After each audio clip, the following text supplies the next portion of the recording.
কারণ এটা হচ্ছে একটা খামারের ভবিষ্যৎ। এই বাছুরটা যদি আপনার ভালো হয় তাহলে আপনি একে দিয়ে আপনি জাত উন্নয়ন করে আপনি সামনে আগাইতে পারবেন। আর যদি ষাঁড় বাছুর হয় তাহলে আপনার দ্রুত মোটা তাজা হবে এবং কি আপনি ভালো একটা লাভের মুখ দেখতে পারবেন। আমরা বাছুরের যত্ন কে নিব? বাছুরগুলার যত্ন আপনাকে সঠিকভাবে নিতে হবে, কারণ একটা বাছুর হচ্ছে আপনার খামারের ভবিষ্যৎ। এই খামারের ভবিষ্যৎকে আপনি টিকিয়ে রাখতে হলে তাহলে আপনাকে সম্পূর্ণভাবে আপনার ভিডিওটি দেখতে হবে এবং কি ভালোভাবে একটা আপনার ভবিষ্যৎকে টিকিয়ে রাখার জন্য এবং কি আপনার খামারকে আরও সামনে সফলতার পথটা আগানোর জন্য একটা বাচ্চাকে আপনার সুস্থ রাখা এবং কি তাকে পরিপূর্ণতা খাবার দেওয়া এবং কি তাকে ঠিকভাবে তাকে গোসল করানো, খাবার থেকে শুরু করে আপনাকে সব কিছুই কিন্তু মেনটেন করতে হবে। কারণ এটা হচ্ছে একটা খামারের ভবিষ্যৎ। এই বাছুরটা যদি আপনার ভালো হয় তাহলে আপনি একে দিয়ে আপনি জাত উন্নয়ন করে আপনি সামনে আগাইতে পারবেন। আর যদি ষাঁড় বাছুর হয় তাহলে আপনার দ্রুত মোটা তাজা হবে এবং কি আপনি ভালো একটা লাভের মুখ দেখতে পারবেন। তাই বলবো, যারা আমরা বাছুর লালন পালন করি, আমরা বাছুরকে পাশাপাশি মায়ের দুধ খাওয়াবো পর্যাপ্ত পরিমাণ, তার পাশাপাশি রাত্রেবেলা তাদেরকে সামনে আমরা কিছু পরিমাণে কাঁচা ঘাস দিয়ে রাখবো। কেন আমরা কাঁচা ঘাস দেবো? দেখেন, একটা কাঁচা ঘাস দিলে কিন্তু গরুকে, ঠিক আছে, তখন কিন্তু বাছুরটা কিন্তু জাবর কাটতে শিখে। তাহলে এভাবেই কিন্তু গরুগুলা মানে আপনাকে ন্যাচারাল খাবার খাওয়ায় কিন্তু বাছুরগুলোকে লালন পালন করতে হবে।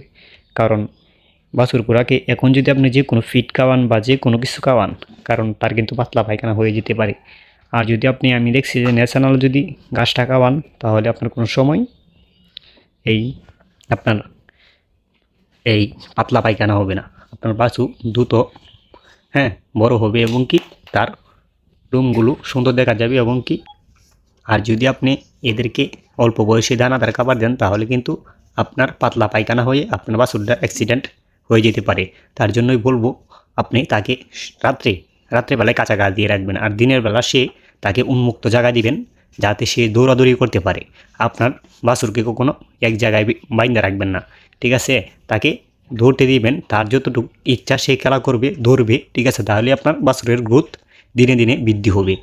আর এছাড়া আপনাকে আমি বলবো আরেকটা আপনারা জিনিস খাওয়াতে পারেন, সেটা হলো আপনার এই যে দেখেন জিংবি। আমি কিন্তু প্রতিটা বাছুরকে আমার জিংবি খাওয়াই, ঠিক আছে? ষাঁড় বাছুর হোক বকনা বাছুর হোক, তাকে আমি ছোটোবেলায় জিংবি খাওয়াই।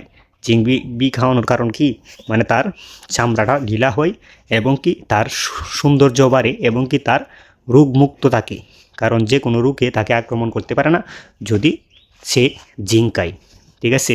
অনেক রোগের হাত থেকে আপনি আপনার খামারকে রক্ষা করতে পারেন এই জিং ব্যবহার করে। কারণ জিং যারা একবার ব্যবহার করে তারা কিন্তু জানে যে জিংয়ের উপকারিতা কী। তাই বলবো, একটা বাছুরকে আপনার সুস্থ রাখতে হলে তার সামনে আপনি রাত্রেবেলায় পানিও দিয়ে রাখতে পারেন, কাঁচা ঘাস অবশ্যই দিয়ে রাখবেন। আমি কিন্তু প্রতিদিন তার সামনে আমি কিন্তু রাত্রেবেলায় কাঁচা ঘাস দিয়ে রাখি। সে তার মনের খুশি সে যতটুকু খেতে পারে। আর দিনের বেলা তাকে উন্মুক্ত ছেড়ে দেই। ছেড়ে দিলে কি হয়, আপনার তার দেহের সব অঙ্গ প্রত্যঙ্গ তার বৃদ্ধি হয় এবং কি আমরা যে বলি যে আমরা বকনা বীজ কনচিপ করে না, ঠিক আছে? ছোটোবেলা থেকে যদি আপনি তাকে উন্মুক্ত করে আপনি বাহিরে আপনি লালন পালন করেন, ঠিক আছে? যদি হাঁটা চলার বেশি জায়গা দেন তাহলে কিন্তু আপনার বড় হলে এই সমস্যাটা থাকবে না। আপনার ঠিক সময় হিটে আসবে এবং কি আপনার বীজ কনচিপ করবে, আপনার খামার দিনে দিনে লাভজনক হবে। এভাবেই কিন্তু একটা বাছুর হচ্ছে আপনার একটা অ্যাকাউন্ট, ঠিক আছে? একটা খামারের অ্যাকাউন্টটা হচ্ছে আপনার একটা বাছুর। এটাকে আপনি ভবিষ্যৎ বলতে পারেন।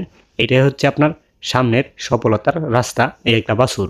তার জন্যই বলবো যে বাছুরকে কখনো অবহেলা করবেন না এবং কি জন্মের 2 মাস পর্যন্ত তাকে কোনো কাজ আপনার ভিজা ফ্লোরে ঘুমাতে দিবেন না। তাকে সবসময় খড়ের উপর রাখবেন যেন সে খড়ের উপরও ঘুমায়। 2 মাস আপনাকে এই ট্রিটমেন্টটা করতে হবে সবসময়। কারণ 2 মাস যদি সে আপনার খড়ের উপর ঘুমায় তাহলে কিন্তু তার কোনো সময় রোগ হওয়ার চান্স একবারেই কমে যাবে যদি বড় হওয়ার পরে। তাই বলবো যে এগুলা ভুল করবেন না, তাকে স্বেচ্ছাচারী জায়গায় রাখবেন না। জন্মের 2 মাস পর্যন্ত আপনার স্বেচ্ছাচারী জায়গায় রাখবেন না। তাকে সবসময় খড় বিছিয়ে দিবেন। আমি কিন্তু এই যে পাশে খড় বিছিয়ে রাখছি, প্রতিদিন থাকে আমি তো খড় বিছিয়ে দিই, যার কারণে সে কিন্তু একটা আরাম ফিল করে। আর যদি আমি এই শুকনা ফ্লোরে যদি আমি তাকে রাখতাম তাহলে সে রোগমুক্ত হয়ে অল্প দিনেই কিন্তু আপনার কোনো সময় আপনার ভালো একটা গ্রোথ হবে না, এবং কি সে আপনার ভালো পরিমাণে আপনি যে একটা প্রোডাকশনের দরকার ছিল তার কাছ থেকে এরকম প্রোডাকশনটা কিন্তু আপনি কখনোই পাবেন না। তার জন্যই বলবো, একটা খামারের ভবিষ্যৎকে যদি আপনি টিকিয়ে রাখতে চান, একটা খামারের সফলতার যাত্রাকে যদি টিকিয়ে রাখতে চান, তাহলে আপনি বাছুরের যত্ন নেন, এবং কি পাশাপাশি আপনার ন্যাশনাল খাবার দিবেন। ন্যাশনাল খাবার কোনো ধরনের ফিড খাওয়াবেন না। আপনি যদি পারেন ভুসি খাওয়াবেন, যদি পারেন আপনি জিঙ্ক খাওয়াবেন। জিঙ্ক বি দিয়ে আনছে, এটা কিন্তু জিঙ্ক বি, দাম মাত্র 100 টাকা 200 মিলি, ঠিক আছে।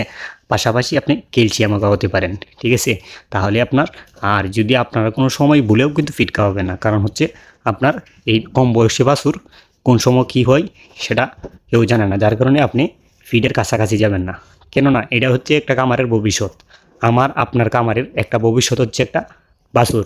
এই বাছুরকে কখনো অবহেলা করবেন না, এবং কি সুন্দর একটা জায়গায় পরিবেশে তাকে ঘুমাতে দিবেন। ঠিক মতন যেন তার মায়ের দুধটা যেন ঠিকভাবে সে যেন পায়, তার পরিপূর্ণ দুধটা যেন তার একটা হক, আপনার বাছুরের হক আপনি কোনো সময় নষ্ট করবেন না, ঠিক আছে। তাহলে আপনার খামার দিনে দিনে উন্নত হবে, এবং কি তার মায়ের কাছ থেকে তার যতটুকু দুধ পাও না তাকে দুধ দিবেন। অনেক অনেক খামারি ভাই আছে যে তার মা দেয় আপনার 2 কেজি দুধ, পুরাটাই কিন্তু খাওয়ায়লা, ঠিক আছে। পুরাটা কিন্তু মানে বিক্রি করে দেয়, ঠিক আছে, বাছুরকে খাওয়ায় না। এরকম কাজ ভুলেও করবেন না, ঠিক আছে। তার যতটুকু দুধ দরকার তাকে আপনি দুধ দেন, ঠিক আছে।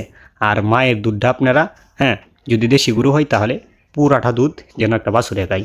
আর যদি বিদেশি হয় তাহলে তো সেটা মানে 10-15 লিটার দুধ দেয়, যেহেতু সেই বাছুরগুলোকে আপনি বেশি পরিমাণে তাদের দুধ কিন্তু তাদের চাহিদা মিটে যায়। কিন্তু একটা দেশি গরু থেকে যখন একটা বাচ্চা হয় উন্নত জাতের ভালো মানের, তখন কিন্তু দুধের কাইসাস চলে যায়, তখন কিন্তু অনেক প্রান্তিক খামারি কী করে আপনার দুধগুলা বিক্রি করে যায়, যার কারণে কিন্তু বাছুরগুলো আপনার দিনে দিনে রোগা হয়ে, আর এরা ভবিষ্যতে ভালো কিছু এদের কাছ থেকে আশা করা যায় না। যদি আমার ভিডিওটা ভালো লাগে অবশ্যই চ্যানেলটি সাবস্ক্রাইব করে আমার পাশে থাকুন।